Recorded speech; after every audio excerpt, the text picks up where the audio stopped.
کیا 12ویں منانا شرعاً جائز ہے یا نہیں؟ دیکھیں، نبی کریم صلی اللہ علیہ وسلم کی ولادت باسعادت پر خوشی کا اظہار کرنا، اس میں تو کوئی پرابلم ہی نہیں ہے۔ یہ قرآن سے حدیث سے ثابت ہے۔ اللہ تعالیٰ فرماتا ہے قُلْ بِفَضْلِ اللَّهِ وَبِرَحْمَتِهِ فَبِذَلِكَ فَلْيَفْرَحُوا، اے حبیب ان سے فرمائیے کہ انہیں چاہیے کہ اللہ کے فضل اور اس کی رحمت پر بس انہیں چاہیے کہ خوشی کریں یا خوشی کا اظہار کریں۔ تو جب اللہ نے خود قرآن میں واضح طور پہ فرما دیا کہ اللہ کے فضل اور رحمت جب حاصل ہوتا ہے تو خوشی کا اظہار کریں، تو نبی کریم صلی اللہ علیہ وسلم سے بڑھ کر اللہ کا فضل اور اللہ تعالیٰ کی رحمتوں کا نزول اور کیا ہو سکتا ہے؟ تو خوشی کے اظہار کی اجازت تو ہے۔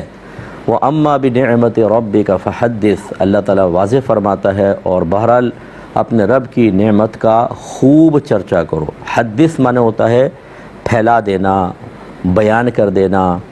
تو یہ نبی کریم صلی اللہ علیہ وسلم سے ویسے خطاب ہے، لیکن آپ کو پتہ ہے کہ قرآن عظیم کے بعد خطابات خاص ہوتے ہیں اور حکم عام ہوتا ہے۔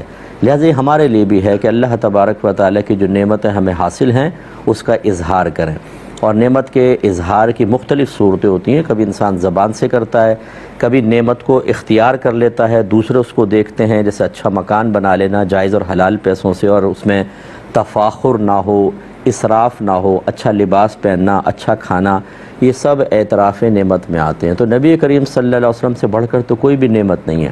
اس کا مطلب یہ ہے کہ خوشی کا اظہار تو قرآن سے ثابت ہے۔ پھر یہ کہ خاص میلاد مصطفیٰ صلی اللہ علیہ وسلم پر خوشی کا اظہار کرنا، یعنی جب یہ ایام آتے ہیں تو اس کا اہتمام کرنا، اس میں بھی کوئی حرج نہیں ہے۔ اصل چیز پہلے ہوتی ہے کہ ممانعت، کیا ممانعت ہے کہ نہیں؟ ممانعت کوئی نہیں ہے۔ دوسری بات یہ کہ جس چیز کو آپ اختیار کر رہے ہیں کیا وہ قرآن و حدیث کے خلاف ہے؟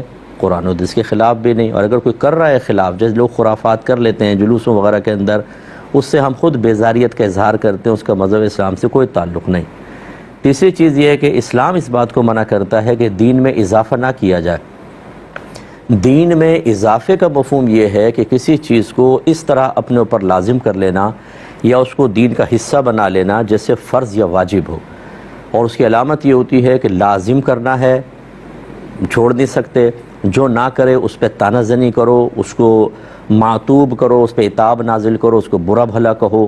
یہ ہے کسی چیز کو لازم کر لینے کی علامات۔ اور کوئی بھی میلاد مصطفیٰ صلی اللہ علیہ وسلم پر خوشیوں کا اہتمام کرنا یا عبادات کے اہتمام کرنے کو اس طرح لازم اور ملزوم نہیں سمجھتا، اسی لیے کوئی کرے تو ٹھیک ہے، نہیں کرے تو کوئی گناہ نہیں ہے۔ اس لیے اچھی طریقے سے یاد رکھیں کہ سرکار صلی اللہ علیہ وسلم اللہ کا فضل ہے، آپ کی بہت بڑی رحمت ہے، اللہ تبارک و تعالیٰ کی بہت بڑی نعمت ہے۔ نعمت پہ خوشی کے اظہار کی اجازت ہوتی ہے، بس دین کا حصہ نہ بنائیں۔ اور اگر کوئی شخص جیسے بعض حضرات ہوتے ہیں وہ خواہ مطلب منع کرنے کی کوشش کرتے ہیں اور بغیر کسی قید کے، یا تو کوئی قیودات ہونا کہ یہ تو صحیح ہے، یہ نہ کریں، لیکن بہرحال وہ اپنوں کو بھی راضی کرنا ہوتا ہے۔ یہ مسائل ہوتے ہیں کہ جو ایک مطلب اپنے سوچ کے لوگ ہوتے ہیں، پھر ان کی رضامندی کے لیے انسان پھر جو جوازی پہلو ہیں یا مثبت پہلو ہیں ان پہ توجہ نہیں کرتا، صرف نیگیٹو۔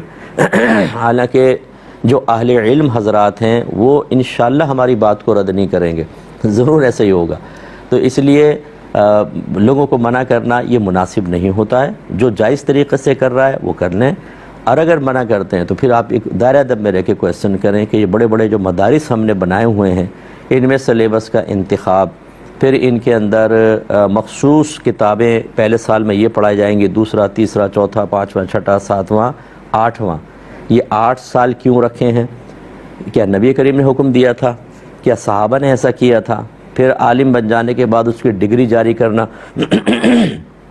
کہ نبی کریم نے کسی صحابی کو ڈگری جاری کی تھی، کوئی سرٹیفکیٹ دیا تھا؟ یہ جو ہم اپنے نام کے ساتھ مفتی لکھتے ہیں، علامہ لکھتے ہیں، کیا صحابہ نے یا نبی کریم نے ایسا کیا؟ تو ان پر ذرا توجہ کریں۔ بہت سی چیزیں ایسی ہیں جو ہم نے نئی ایجاد کی ہیں، اور یہاں تو مطلب بعض چیزیں ایسی بھی ہیں کہ اس طرح ان کو لازم و ملزوم کر لیا گیا ہے کہ ان کے خلاف جانے کے لیے تیار نہیں۔ مثال کے طور پہ اگر کسی ادارے میں 8 سال کا درس نظامی ہے اور کوئی کہے میں تو 7 سال میں ڈگری لینا چاہتا ہوں، تو نہیں، 8 سال میں ہی لازم ملے گی۔ جو ہم نے جماعتوں کے اوقات مساجد میں مقرر کیے ہوئے ہیں، نہ ان اوقات کا اللہ کے نبی نے حکم دیا نہ صحابہ نے، صرف لوگوں کی سہولت کے لیے ہیں۔ اور 1 منٹ بھی آپ اوپر نیچے کر کے دیکھ لیں، امام صاحب 5 منٹ پہلے کر لیں یا 10 منٹ آگے کر دیں، ہنگامہ مچ جائے گا۔ اس لیے میری گزارش یہ ہے آپ تمام دیکھنے والوں کو کہ نبی کریم صلی اللہ علیہ وسلم کی میلاد کی خوشیاں دائرہ شریعت میں رہ کر بالکل آپ منا سکتے ہیں، لیکن اس کو دین کا لازم حصہ نہ سمجھیں، ایسا دین کا حصہ نہ بنا دیں کہ ہمارے بچے یہ سمجھیں کہ شاید یہ اصل دین میں ہے۔ ان کو سمجھائیں کہ بیٹا کریں گے تو ہم برکت پائیں گے، نہیں کریں گے تو کوئی گناہ نہیں ہے، جو نہیں کر رہا ٹھیک ہے اس کی مرضی ہے، جو کر رہا ہے اس پہ کوئی تنقید نہیں، اپنے اپنے طریق پہ کوئی قائم رہنا چاہتا ہے تو بالکل رہے۔ ہاں اسی میں آپ کو برکت کے لیے عرض کر دیتا ہوں کہ جب نبی کریم صلی اللہ علیہ وسلم پیدا ہوئے تو آپ کا جو چچا تھا ابو لہب، اس کو اس کے لونڈی سویبہ نے آ کے خوشخبری دی کہ مبارک ہو تمہارے بھتیجا پیدا ہو گیا، تو اس نے کلمے کی انگلی سے اشارہ کر کے اس کو آزاد کر دیا تھا، صرف بھتیجے کی خوشی میں آزاد کیا۔ لیکن اللہ تبارک و تعالی نے اس کے اس فعل کی قدر فرمائی، اس طرح کہ جب یہ جہنم میں گیا تو خود یہ بخاری کی روایت ہے کہ اس سے جب پوچھا کہ ما فعل اللہ بکا، اللہ نے تیرے ساتھ کیا معاملہ کیا، تو 2 روایات ہیں۔ ایک روایت کے مطابق تو یہ کہ جس میں نے کلمے کی انگلی سے اشارہ کر کے سویبہ کو آزاد کیا تھا اس سے مجھے جب میں منہ میں رکھتا ہوں تو پانی جاری ہو جاتا ہے۔ ایک روایت میں عذاب میں تخفیف ہو جاتی ہے۔ تو ایک بدترین کافر جس نے ساری زندگی جب بحیثیت نبی کے سرکار سامنے آئے تو اس نے دشمنی کا اظہار کیا، جب بھتیجے کی حیثیت سے تھے تو خوشی کا اظہار کیا، لیکن جب نبی بنے تو بیزاریت کا اظہار کیا۔ خوشی کا اظہار جس کے لیے کیا وہ نبی تو نہیں تھے، کوئی میلاد تو نہیں منا رہا تھا وہ، لیکن اس کے باوجود اللہ تعالیٰ نے اس کافر کو نفع پہنچایا۔ تو شیخ عبداللہ محدث دہلوی رحمۃ اللہ علیہ نے مدارج النبوت میں اس روایت کو بھی نقل کرتے ہوئے فرمایا کہ جب امتی سرکار کی محبت میں ڈوب کر ایسا کرے گا تو اللہ اس کو کیوں نہیں برکات سے نوازے گا۔ لہٰذا میری گزارش ہے جو کر رہے ہیں وہ کریں، ضرور کریں، ضرور سے مراد کوئی فرض یا واجب نہیں ہے، لیکن کریں، بہت برکت ہوگی انشاءاللہ۔ جو منع کر رہا ہے وہ بھی ہو سکتا ہے کہ کسی صحیح اپنے اس کے نزدیک جو صحیح دلیل ہے اس کے تحت کر رہا ہو، کسی پہ تنقید نہیں، لڑائی جھگڑا نہ کریں، پیار محبت سے چلیں۔ مسلمانوں کی میجورٹی کا میلاد مصطفیٰ منانا، باہر کی بہت ساری گورنمنٹس کا اس ایونٹ پر چھٹیوں کا اعلان کرنا ثابت کرتا ہے کہ مسلمانوں کی میجورٹی الحمدللہ اس کو صحیح سمجھتی ہے، اور جو مطلب بعض اوقات مخالفت کرتے ہیں وہ خود بعض معاملات میں یہی حدیث دلیل کے طور پہ پیش کرتے ہیں کہ لا تجتمع امتی علی الضلالہ، اللہ تعالیٰ میری امت کو کبھی گمراہی پر مجتمع نہیں کرے گا۔ بچوں یہ کوئی بدعت نہیں ہے، یہ سنت کریمہ ہے۔ ہاں ایک پہلو ہو سکتا ہے کہ جس حیات قضائیہ کے ساتھ ہم منا رہے ہیں اس کو آپ کہہ سکتے ہیں کہ جی ایک نیا طریقہ ہے، جلوس نکالنا، جھنڈیاں لگانا، لائٹنگ کرنا، خاص اجتماعات کے انعقاد کرنا، یہ کچھ نئی چیزیں ضرور ہیں، اور ہر نئی چیز کو بدعت کہا جاتا ہے، لیکن یہ بھی ہم نے صحابہ کرام علیہم رضوان سے سیکھا۔ یاد رکھیں کہ بدعت وہ چیز ہے کہ نبی کریم صلی اللہ علیہ وسلم کی حیات طیبہ کے بعد جو کچھ دین یا دنیا میں نیا کام پیدا ہوا اس کو بدعت کہا جاتا۔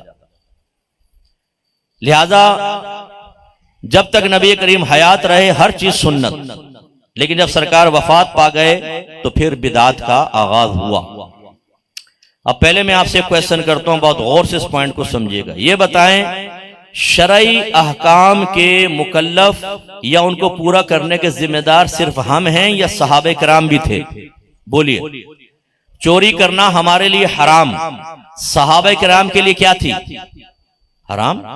زنا ہمارے لیے حرام تو صحابہ کے لیے حرام۔ سود کھانا ہمارے لیے حرام تو صحابہ کے لیے، تو بدعت ہمارے لیے حرام تو صحابہ کے لیے ناجائز ہی ہونی چاہیے نا۔ اور بدعت کیا ہے؟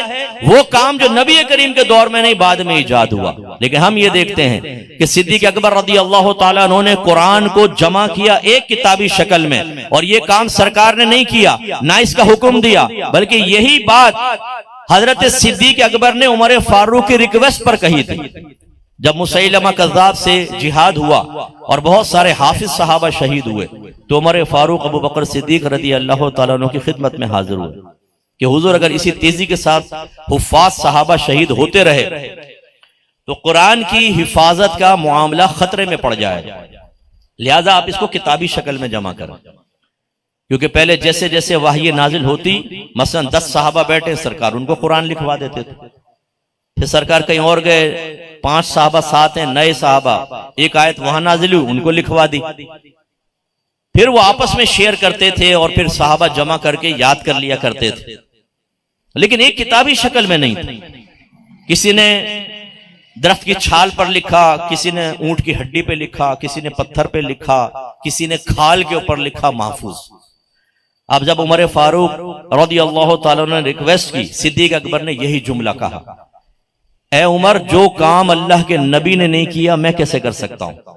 یہی اشارہ کرتا ہے کہ صحابہ کے دور میں بھی نیا کام بدعت ضرور تھا، اسی لیے حضرت صدیق اکبر نے ارشاد فرمایا میں وہ کام کیسے کر سکتا ہوں جو اللہ کے نبی نے کیا۔ لیکن جب عمر فاروق رضی اللہ تعالیٰ عنہ کا اصرار ہوا تو صدیق اکبر اس پر راضی ہو گئے اور قرآن جمع کیا، لہٰذا اس سے نتیجہ نکلا کہ وہ بدعت ضرور تھا لیکن بری بدعت نہیں بلکہ ایک اچھی بدعت تھی، کیونکہ اس میں دین کا فائدہ تھا۔ پھر عمر فاروق رضی اللہ تعالیٰ عنہ نے تراویح کی جماعت باقاعدہ قائم فرمائی، ورنہ سب علیحدہ علیحدہ پڑھتے تھے۔ ایک دفعہ آپ مسجد میں گئے، کوئی یہاں تراویح پڑھ رہا ہے، کوئی وہاں پڑھ رہا ہے، کوئی وہاں پڑھ رہا ہے، کہیں ایک امام بن گیا ہے، 2-4 آدمی اس کے پیچھے پڑھ رہے ہیں، تو آپ نے فرمایا میں چاہتا ہوں کہ سب لوگوں کو ایک امام کے پیچھے مجتمع کر دوں۔ لہٰذا آپ نے حکم فرمایا، تراویح جماعت سے سٹارٹ ہوئی، آپ دیر سے پہنچے، جب آپ نے اس کو دیکھا تو فرمایا نعمت البدعۃ ھذہ، یہ کیا ہی اچھی بدعت ہے۔ بدعت کو فرما رہے ہیں کیا ہی اچھی ہے، اس کا مطلب ہر بدعت بری نہیں ہوتی۔ اسی طرح نبی کریم صلی اللہ علیہ وسلم نے فرمایا کہ اللہ کی بندیوں کو مسجد میں آنے سے مت روکو۔ عورتوں پر واجب تھا جماعت سے نماز پڑھنا، وہ آتی تھیں سرکار کے دور میں، صدیق اکبر کے زمانے میں، لیکن عمر فاروق رضی اللہ تعالیٰ عنہ نے عورتوں کو روک دیا، اب تم نہیں آؤ۔ یہ نیا کام تھا کہ نہیں تھا؟ جس کام کو نبی کر رہے ہیں اس کام کو منع کر دیا نہیں کر دیا؟ یہ بدعت تھی، یہ نیا کام تھا۔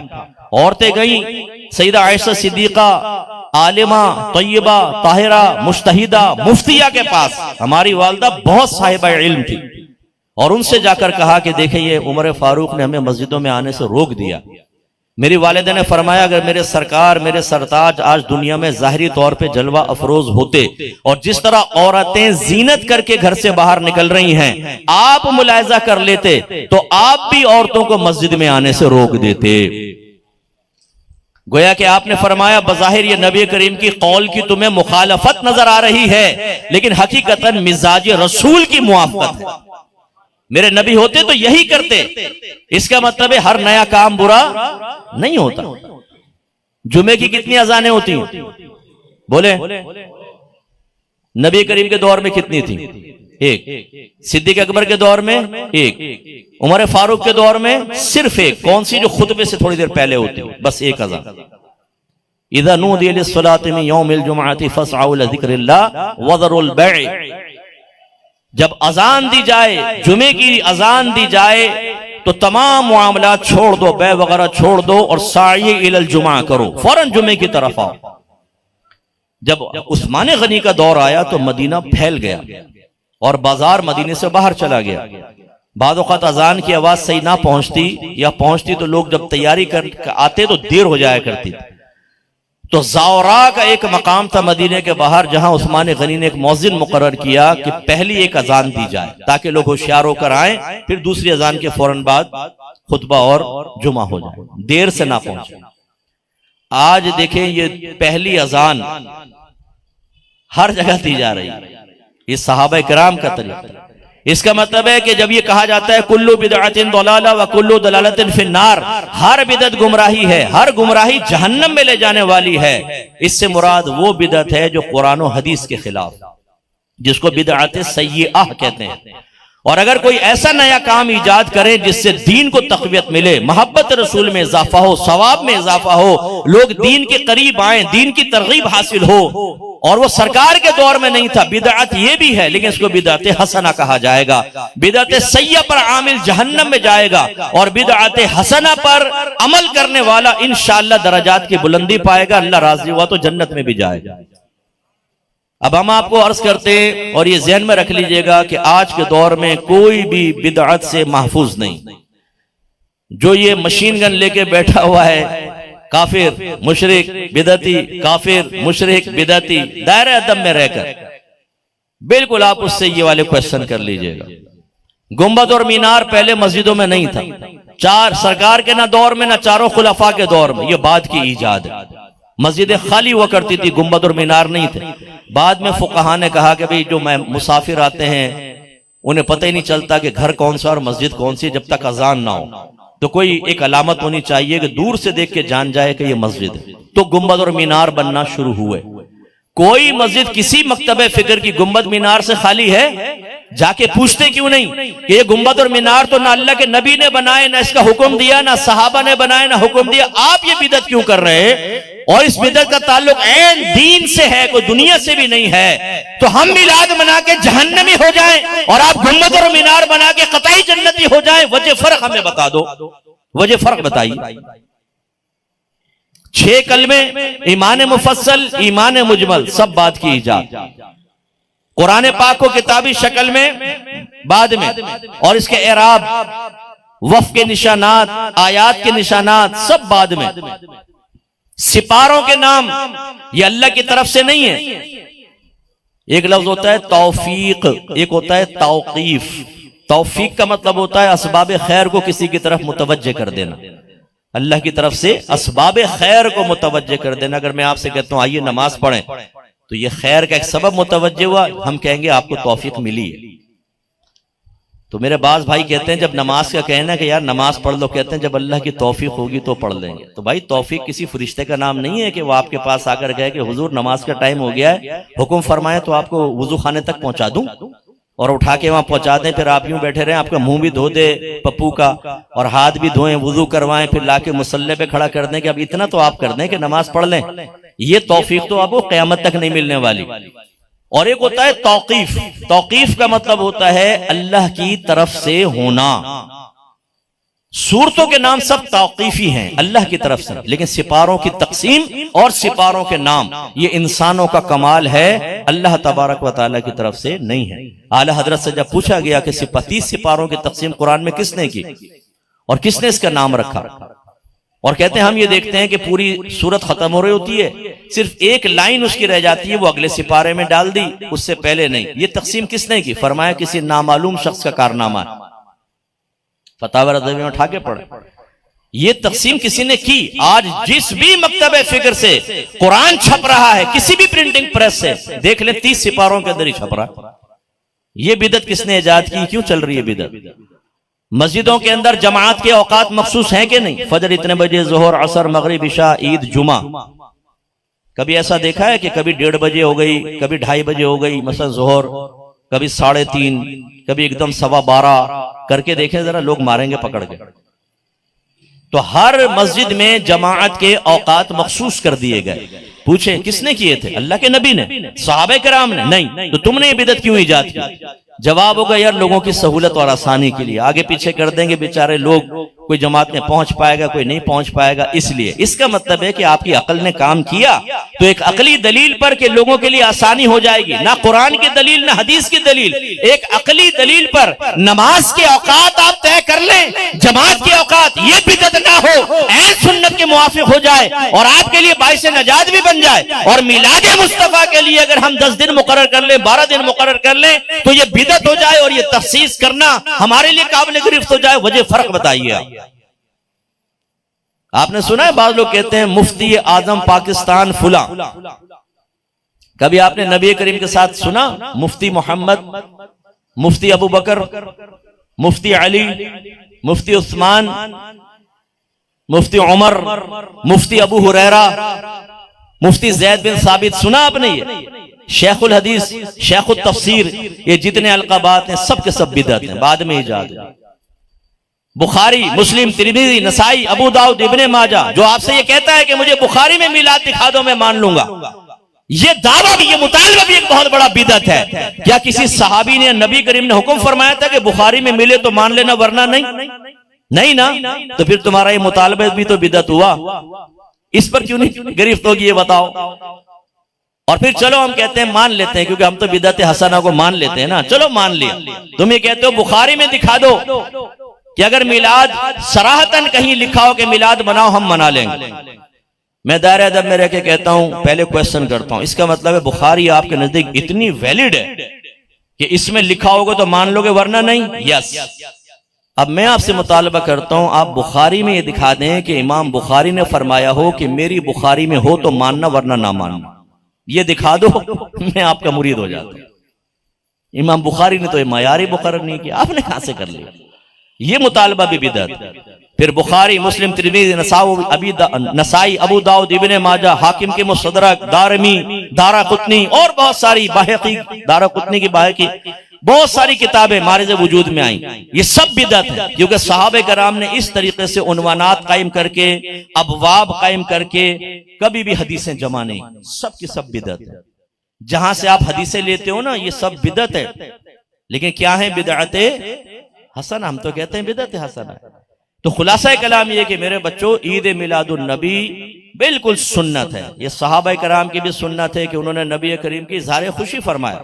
ہاں، جس طرح ہم مختلف طریقے اختیار کر رہے ہیں، یہ سرکار نے اختیار نہیں کیے، صحابہ نے نہیں کیے، لیکن جب اظہار خوشی کا حکم اور اس کی اجازت قرآن سے مل گئی تو یہ سنت کے مطابق، اور اس کے طریقے جو ہیں انہیں زیادہ سے زیادہ بدعت حسنہ کہہ سکتے ہیں۔ اور میں نے اتنی مثالیں دیں، جب وہ سب جائز تو اس میں حرام کا کیا پہلو نکلے گا؟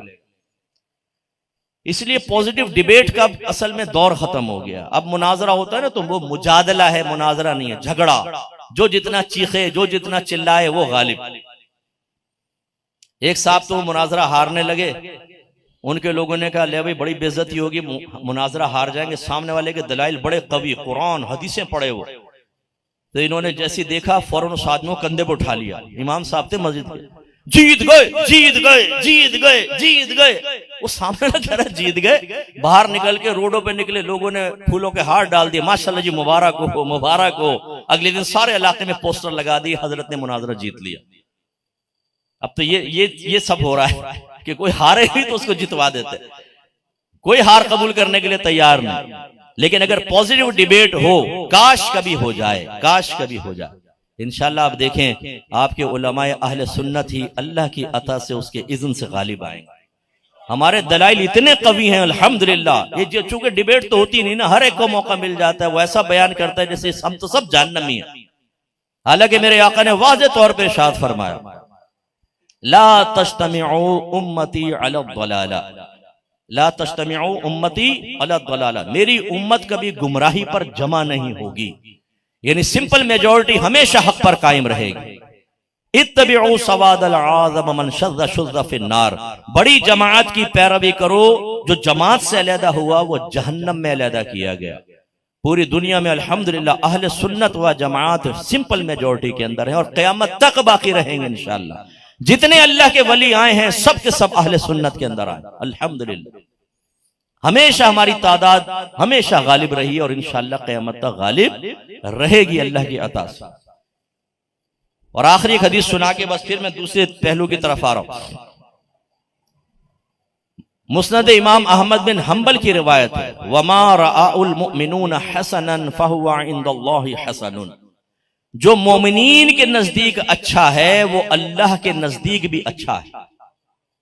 اس کی تفسیر شرح کیا ہے کہ اگر علماء، مفتیان کرام اور ان سے وابستہ عوام کی میجورٹی اگر کسی چیز کو اختیار کرتے ہیں، اگر کسی چیز کو اچھا کہتے ہیں، تو یہ اس بات کی علامت اور دلیل ہے کہ وہ چیز اللہ کی بارگاہ میں بھی مقبول اور اچھی ہے۔ وجہ کیا ہے؟ وہی حدیث ملا لیں، لا تجتمع امتی علی الضلالہ، میری امت کبھی گمراہی پر جمع نہیں ہوگی۔ امت سے مراد میجورٹی کبھی گمراہی پر جمع نہیں ہوگی۔